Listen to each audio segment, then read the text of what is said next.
Welcome back to the Deep Dive. Our mission, as always, is to really cut through the noise and bring you the critical insights from complex source material. Right. We want to give you that solid understanding, without drowning you in data. Today, we're doing a deep dive into energy economics. We're looking at the future of hybrid power generation. And our specific source material is an academic paper called Impact of Battery Cost on the Economics of Hybrid Photovoltaic Power Plants. Yeah, and what's really interesting about this one is its age, actually. It's an older paper, but quite significant. It came out of the IRES 2016 conference. 2016, so they were looking pretty far ahead. Exactly. They were basically peering into a crystal ball, trying to make solid economic projections for 2020 and even 2030. The big question was, when would combining solar PV with battery storage actually become, cheaper than traditional fossil fuels? Right, the tipping point. That's the core mission here. They use the levelized cost of energy, LCOE, which, as you know, is that key benchmark for comparing the lifetime costs of different power plants. Apples to apples comparison. Precisely. So they benchmark this new hybrid design PV plus battery plus a gas turbine backup against the established players. Coal, open cycle gas turbines, OCGTs, and combined cycle gas turbines, CCGTs. And they looked at it under those future scenarios, 2020 and 2030. Okay, and location matters hugely in solar, right? Right. Where did they cite this hypothetical plant? They set the feasibility analysis in Morocco, specifically Ouarzazate. Ah, known for its massive solar project. Exactly. It was chosen for its incredible solar resources. We're talking 2,703 kilowatt hours per square meter per year hitting the panels, assuming a single-axis tracking system. Wow. So the thinking was, if this hybrid can't compete economically there with that much sun. Then it probably couldn't compete anywhere. It's a perfect, you could say, high-stakes testing ground for the concept. Okay, let's unpack the design of this 100-megawatt hybrid plant. Because, like you said, it's more than just solar panels in a field. Right. You absolutely have to hybridize. Pure solar PV, well, it's intermittent, isn't it? The sun doesn't shine all day or consistently. Clouds happen, night happens. Exactly. So if you want to provide reliable power that matches demand 24/7, you must combine it with something else. Energy storage, like batteries or some kind of fossil fuel backup. Which bumps up the cost initially, I assume? It does increase the initial cost, yes. But the payoff is power supply security and, crucially, dispatchability. That means you can actually control when the power is delivered to the grid. Got it. So looking at the components in this study, they use single-axis tracking for the PV part. They did. That choice alone can boost the annual energy yield by something like 25 to 35% compared to fixed panels, just by following the sun across the sky. That's a significant jump. It is. And they also employed a neat design trick, DC overdimensioning. They use a factor of about 140%. Okay, hold on. 140% DC overdimensioning. What does that actually mean in practice? Installing more panels than the inverter can handle. Basically, yes. You install about 40% more DC solar panel capacity than the rated peak AC output power of the inverter. That's the bit of kit that converts the DC electricity from the panels into AC electricity for the grid. But why? Wouldn't some of that potential power just get clipped or wasted when the sun is at its absolute peak? Some of it does, yes, during those peak hours. But think about the rest of the day. The sun isn't at peak intensity for very long. For most of the morning and afternoon, a standard-sized PV array wouldn't be enough to run the inverter at its full, most efficient capacity. Ah, I see. So you're sacrificing a little bit at the absolute peak. To keep that expensive inverter running closer to its maximum output for many more hours of the day, it smooths the output curve and ultimately lowers the overall levelized cost of energy, the LCOE. It's an economic optimization. Clever. Okay, what about the storage? Lithium-ion batteries, I gather. Yes, lithium-ion coupled on the AC side of the system. The model assumed 2 blocks, each 3,000 kilowatt hours associated with each inverter. And the discharge time. They specified a 6-hour discharge time. That gives you a C rate of 0.33. Right. C rate. Can you break that down quickly? 0.33 C rate means? Sure. So a 1C rate means the battery can discharge its entire capacity in 1 hour. A 2C rate means half an hour. So a 0.33 C rate, or 1/3 C, means it's designed to discharge its full energy capacity over a period of 3 times that, which is 6 hours. Okay, so it's geared towards providing power steadily over a longer duration, not quick bursts. Exactly. It's for energy shifting, maybe absorbing excess solar during the day and releasing it during the evening peak, rather than, say, rapid frequency response. Yeah, They also model degradation based on the total number of charge-discharge cycles. makes sense. And then there was the backup gas turbines. Auxiliary open cycle gas turbines, yes, Yeah. OCGTs. But here's a really critical design constraint they imposed. Gracious. The entire system, the sizing of the PV and batteries, was specifically designed to limit the annual energy contribution from these gas turbines to a maximum of 20% of the total plant output. So keeping the fossil fuel cart truly auxiliary, not the main player. Absolutely. And this is where their detailed modeling approach really stands out compared to simpler analyses you might see. How so? They used hourly resolution modeling. They weren't just taking a single design point efficiency number for the components. They looked at how efficiency changes hour by hour based on real-world conditions, the ambient temperature affecting panel output, the load on the gas turbine impacting its efficiency, even atmospheric pressure. Which avoids potentially misleading results you'd get from just using one average number. Precisely. It gives you a much more realistic picture of how the plant would actually perform over a full year. So what was the final operational breakdown from their simulations? How did the energy contributions stack up? The results were pretty interesting. The total energy produced by this hybrid plant was calculated at 562.8 gigawatt hours annually. And the sources? The PV modules delivered the lion's share, 61%.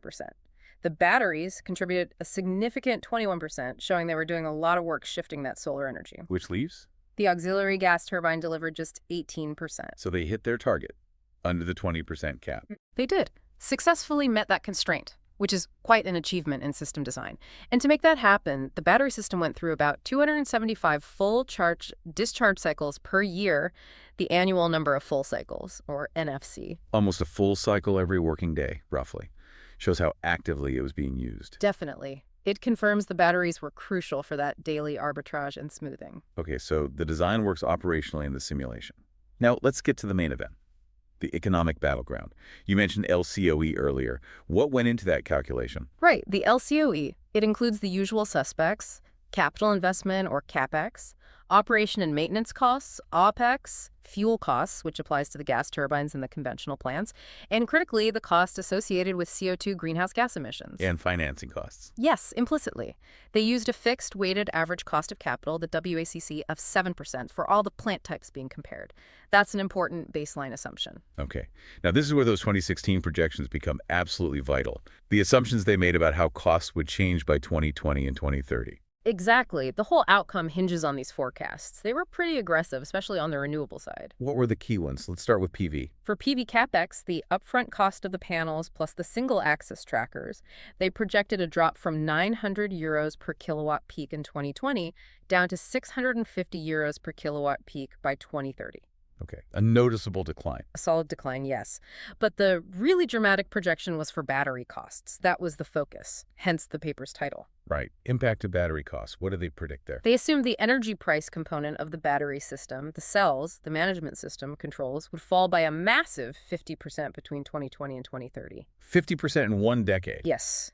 From 300 euros per kilowatt hour electric in 2020, plummeting to 150 euros per kilowatt hour electric by 2030. Wow. That's a huge bet on technological improvement and manufacturing scale up back in 2016. It certainly was an aggressive forecast. But, as we'll see, the economic viability of the hybrid plant in their 2030 scenario really depends on it. And what about the flip side?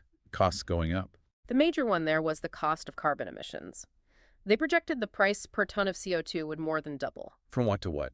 From 27.4 euros per ton in 2020, soaring to nearly 60 euros, 59.8 euros per ton by 2030. Okay, so cheaper renewables, more expensive pollution. That sets the stage for the comparison with the conventional plants. Exactly. The competitors were coal-fired plants. They even considered variants with wet versus dry cooling, which affects cost and efficiency. Dry cooling being more expensive and slightly less efficient, right? Correct. About 10% higher CapEx and a 3% absolute drop in efficiency for dry cooling. And then also the gas-fired OCGTs and the more efficient CCGTs. So let's see the result. How did the LCOE figures compare in the 2020 scenario? In 2020, fossil fuels still clearly held the advantage based on these projections. The cheapest option was the gas-fired CCGT using wet cooling, coming in at 67.3 euros per megawatt hour. And the hybrid plant. Significantly more expensive at that point, 97.7 euros per megawatt hour. So renewables plus storage were still quite a way behind. Okay, but the core prediction was about the 2030 scenario. This is the projected crossover point. What happened then? This is where the assumptions really bite. The LCOE of the hybrid PV battery GT plant drops dramatically, down to 74.3 euros per megawatt hour. Thanks to those falling PV and battery costs. Primarily. But then look at the fossil fuels. Because of the projected increases in fuel costs, and especially that much higher CO2 price. Their LCOEs go up. Considerably. The gas-fired CCGT, which was the cheapest in 2020, rises to 99.0 euros per megawatt hour. And the coal-fired plant LCOE hits 108.0 euros per megawatt hour. So a complete reversal. The hybrid plant goes from being the most expensive to being significantly cheaper than either gas or coal by 2030. That's the core finding. Based on these 2016 projections, by 2030, in a sunny location like Morocco, hybrid solar PV with batteries and limited gas backup becomes the economically advantageous choice. A potential game changer, assuming those forecasts held up. Which is why they didn't just stop there. They performed a sensitivity analysis. They wanted to know, how fragile are these results? Which assumptions are most critical? Using those tornado diagrams you mentioned. Exactly. They essentially tweaked the key economic inputs, capex, fuel costs, CO2 price, WACC up and down by 50% to see how much the LCOE changed for each technology, identifying the biggest risk factors. Let's focus on the hybrid plant first. What was its biggest vulnerability, especially in that earlier, more expensive 2020 scenario? This was perhaps one of the most telling results. The LCOE of the hybrid plant in 2020 was most sensitive not to PV cost, not even battery cost, but to the WACC, the weighted average cost of capital. WACC again. Okay, let's make sure we and the listeners really get this. It's not the cost of the tech itself, but the cost of money. Precisely. Think of WACC as the minimum return rate that investors, both lenders providing debt and equity holders, putting in cash demand before they'll fund a project. It reflects their perception of risk. So if a technology is seen as new or unproven, investors perceive higher risk, so they demand a higher return to compensate. That pushes up the WACC. A high WACC makes the entire project significantly more expensive from day one, purely due to financing costs, even if the physical components are getting cheaper. So the sensitivity analysis showed that in 2020, the biggest hurdle for hybrid solar wasn't really the engineers needing to cut costs further. It was more about market confidence, bankability, reducing that perceived investment risk, which often requires policy support, loan guarantees, things like that, to bring the WACC down. It highlights that financial and policy factors are just as important as technological ones. That really does reframe things. It's not just about building cheaper widgets. Okay, how do the risks look for the fossil fuel plants in the 2030 scenario when they became less competitive? The contrast is stark, and it really underscores the impact of climate policy. For the coal-fired plants, their LCOE was overwhelmingly sensitive to one thing, the CO2 emission price. Makes sense. They produce the most CO2. By far. A government decision to significantly raise the carbon price could, almost overnight, render a coal plant uneconomic according to this model. The actual cost of the coal fuel itself had a much smaller impact on the total LCOE compared to the carbon price. And for the gas plants, CCGT, still sensitive to the CO2 price. Less so than coal. For the gas-fired CCGTs, the LCOE was most sensitive to the price of natural gas fuel itself. The CO2 costs still mattered because they do emit carbon, but it wasn't the dominant factor like it was for coal, simply because gas burns cleaner per unit of energy generated. So putting it all together, the sensitivity analysis points towards specific levers that influence competitiveness. Absolutely. For renewables like this hybrid plant, especially early on, the key is de-risking the investment to lower the WACC. For fossil fuels, particularly coal, the competitiveness hinges massively on policy decisions around carbon pricing. Government action on CO2 emissions acts like a direct economic pressure point, especially on coal. A very profound effect, yes, more so than on the hybrid or even the gas plants. It shows how policy can actively shape the economic landscape for different energy technologies. Okay, let's wrap this up. We've dived deep into this 2016 paper, Impact of Battery Cost on the Economics of Hybrid Photovoltaic Power Plants. The main takeaway seems to be its projection that, driven largely by anticipated drops in battery and PV costs, plus rising carbon prices. Hybrid solar plants were on track to become fully cost competitive with, and even cheaper than, conventional fossil fuel plants in high solar regions like Morocco by the year 2030. A landmark prediction back then. Definitely. And the study really emphasizes that realizing this potential isn't just about technology getting cheaper. Yeah. It heavily depends on policymakers creating confidence for investors to bring down that crucial WACC and setting strong, clear economic signals through carbon pricing. Policy is the accelerator. Or the brake, depending on the choices made. It highlights that the energy transition is as much an economic and political challenge as it is an engineering one. Right. And let's leave you, our listener, with a final thought to chew on. This study, remember, was written in 2016. It projected that crucial 50% drop in battery costs would happen by 2030. But think about what's actually happened with battery costs since 2016. In many cases, they've fallen even faster than predicted. So the provocative question is, if that key cost reduction happened faster than forecast, how might that have accelerated this projected 2030 market crossover?